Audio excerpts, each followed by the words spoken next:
नमस्कार मित्रों, फिर से एक बार आपका टारगेट विद अजय पांडे में हार्दिक स्वागत और अभिनंदन है। आज हम डिस्कस करेंगे अम्ल की क्षारकता, बेसिसिटी ऑफ एसिड। अम्ल की क्षारकता क्या है, अम्ल की क्षारकता किसे कहते हैं, आज हम जानेंगे। देखिए, साधारण भाषा में समझते हैं। जब हम किसी अम्ल को जल में घोलते हैं तो वह H+ आयन देता है, हाइड्रोजन देता है। क्या देगा? हाइड्रोजन। लेकिन कितना हाइड्रोजन देगा भाई? उसके पास जितना हाइड्रोजन होगा उतना ही ना देगा, उससे ज्यादा तो नहीं देगा, कहीं चोरी तो करके नहीं लाएगा।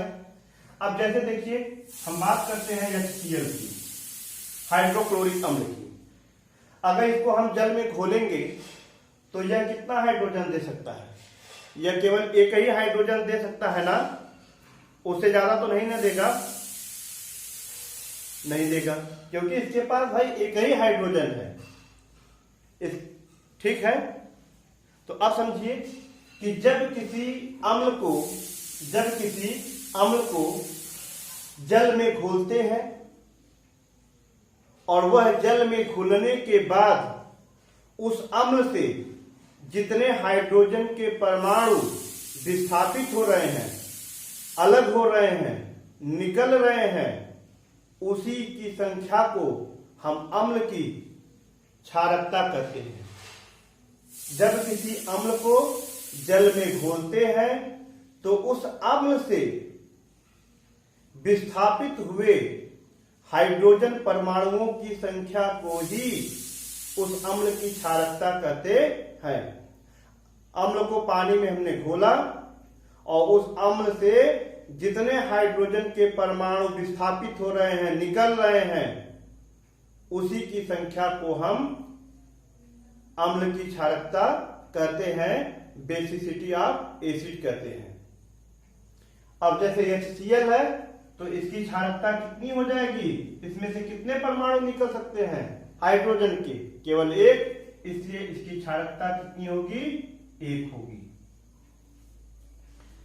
ठीक है, जैसे बताइए, अब H2SO4 है तो इसमें से कितने हाइड्रोजन के परमाणु निकल सकते हैं?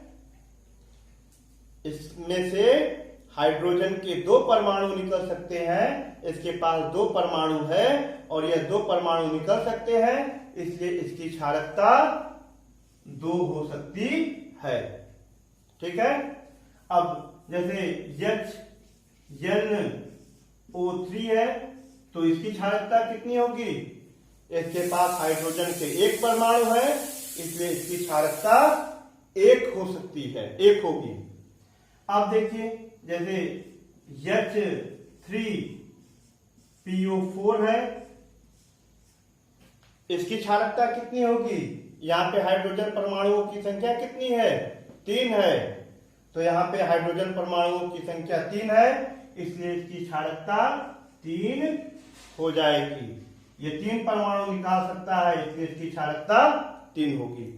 या 1 परमाणु निकालेगा, इसलिए इसकी क्षारकता 1 होगी। अर्थात हम कह सकते हैं कि जब किसी अम्ल को जल में घोला जाता है और घोलने के बाद उसमें से जितने हाइड्रोजन के परमाणु विस्थापित हो सकते हैं, उसी की संख्या को हम अम्ल की क्षारकता कहते हैं। तो उम्मीद है आपको अम्ल की क्षारकता समझ में आ गई होगी। आप जैसा भी होगा अपने सुझाव को, अपने विचार को जरूर कमेंट करिए। अच्छा लगे तो लाइक करिए, सब्सक्राइब करिए। धन्यवाद।